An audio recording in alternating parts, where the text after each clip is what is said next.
I'm just going to go in and get Woody out and have a look to see how his primaries are doing on that left hand wing. If you watched this channel before, you know that Woody had broken 4 primary feathers, which was an unexpected event. I'd actually found over a couple of days 4 of the primaries that had been broken off. Bit of a mystery. There's one this morning that's molted out on the left hand wing. So I'm going to get Woody out now and just have a little look at the condition of his wing. I'm keeping him manned up through the molt, being very careful with him. All the time that he's getting onto my fist and he's not baiting around, I'm going to keep bringing him out, putting him on his perch, keeping an eye on him, make sure his wing's okay. So there really isn't much going on at the moment with during the molt. Not a great deal to show. Plenty of videos from the last few seasons we've been out. Have a little look through if you haven't seen them before. So what I'm doing with Woody, my Harris hawk, is particular to my Harris hawk. I'm sure there's like a textbook way of dealing with Harris hawks. If you didn't know the Harris hawk and you wasn't so close and understand the personality of that hawk. But I know Woody's, what are you doing, Willow? I know Woody's personality, I know what makes him tick, I know what he doesn't want, I know what I can do with him. If I could give advice to someone, especially if you're new to a Harris hawk, it would be just leave your hawk alone. Let him molt out. You will soon realise what your hawk can and can't do, or what it wants to do or doesn't want to do. The only way that's going to happen is getting through your first season, and as the season goes on, you learn more and more about your hawk daily. If you can't get your hawk out daily and it's once a week, it'd be a different thing. Maybe you won't fully understand your hawk. Maybe you'll half understand it and you'll know what to do to get it back to your fist.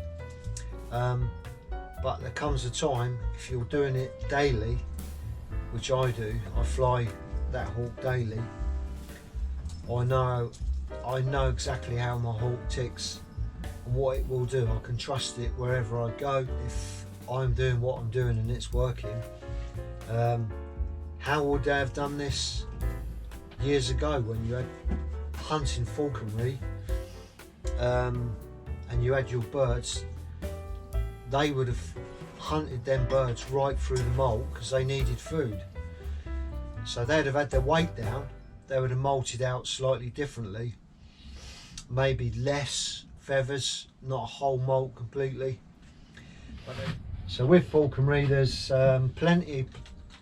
absolutely plenty of ways of doing things. The end result is what matters. In my opinion, the end result is what matters, and that is flying your hawk at a weight that is highest to accomplish the mission.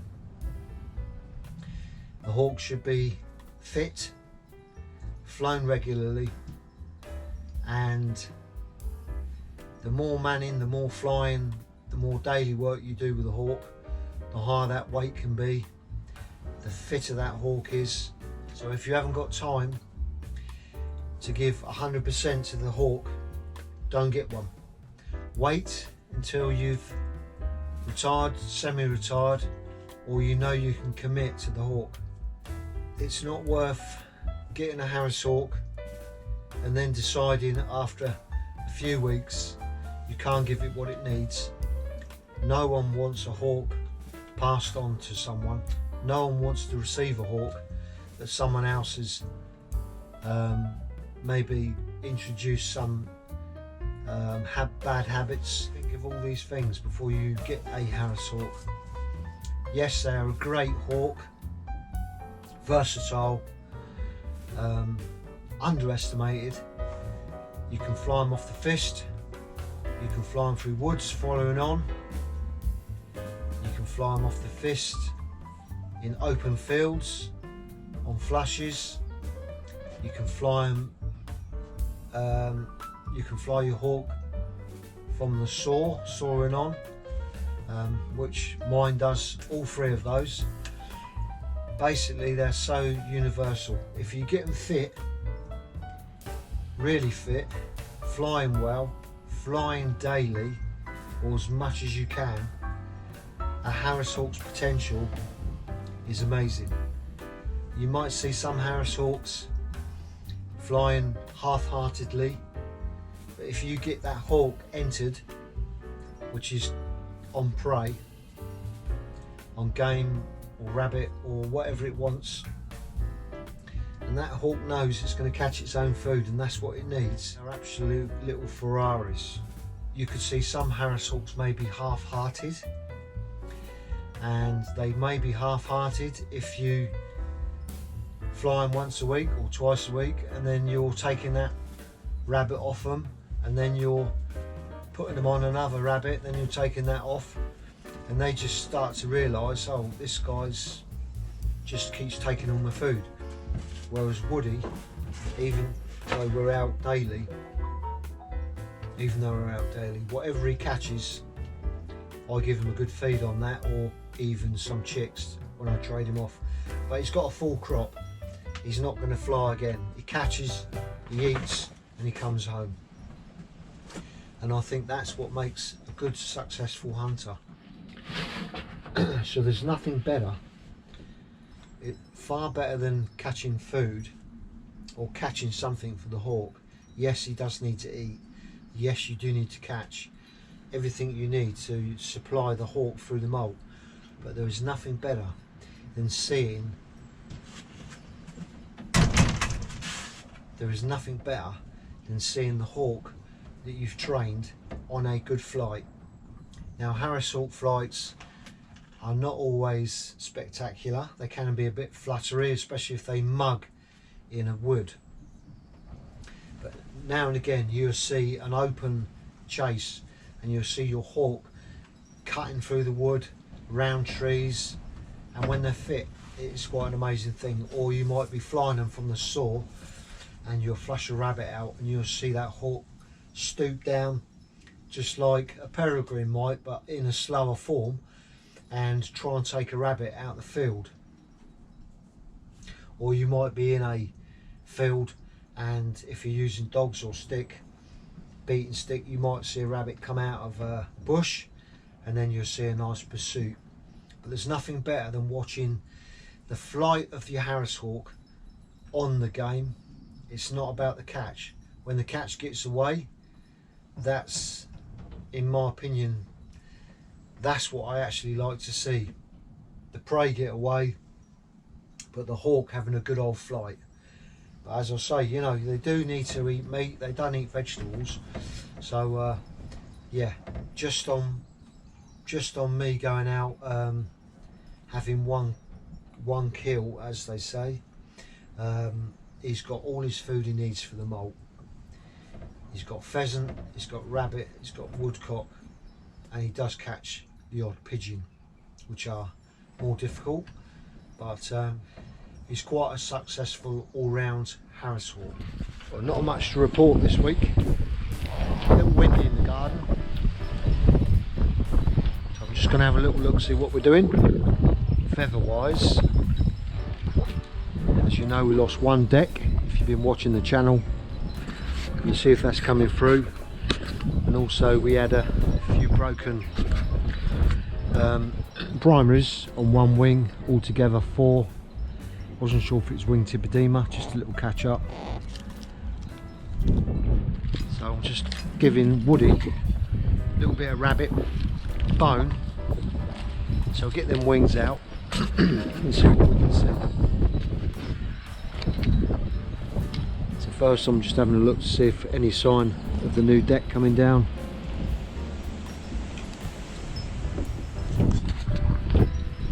And that looks like no, nothing there.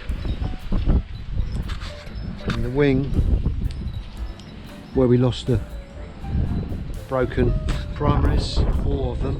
There's 1, 2, 3, 4. So they're all coming down. You can see there, there, and there. Look, so there's actually 1, 2, 3, 4, 5 all coming down in the same spot there. 1, 2, 3, 4, 5. So that's all looking good.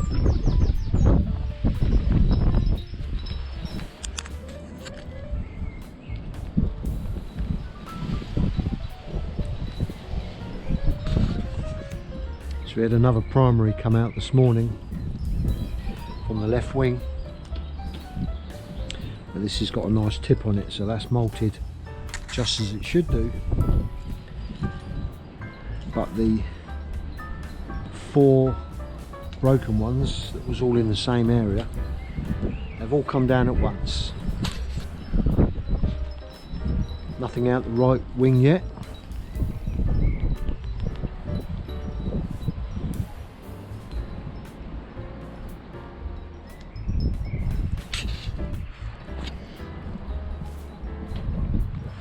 Is that nice, Willow? Hey, what you got there, mate?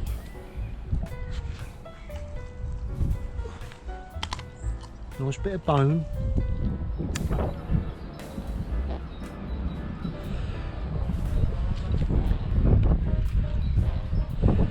So that was a little look. I'm going to put Woody back in the muse now. Just had a little look. There, mate. And I weighed Woody, and he's definitely at full fat weight now. In fact, I thought he was a little bit heavy, so I'm not going to give him so much today, because where I've been feeding him.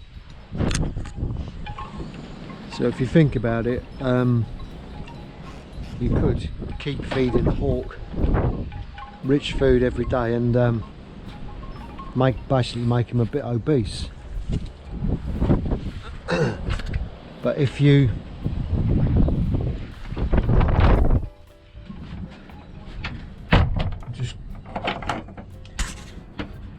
I'm just coming to the muse where it's a bit out the wind so you can hear me talk. What I was saying was, whereas I've been kept Woody manned up during the molt here, if I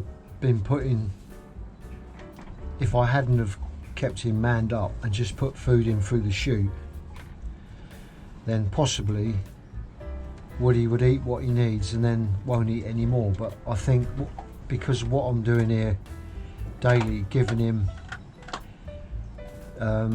portion sizes that he can fit in his crop quite easily, but it's enough to bring his weight up.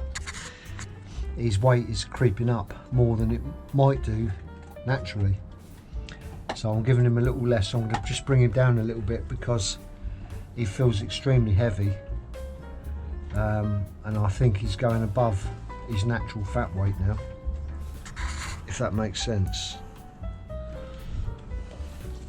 Willow's picking up a few bones that Woody's dropped and having a little clear up in there.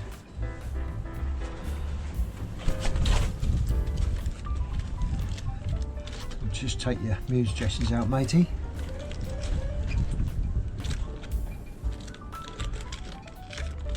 And then we're going to leave you alone. There you go. How's that, Woody? See you in a bit, mate. They're all gone, nothing left.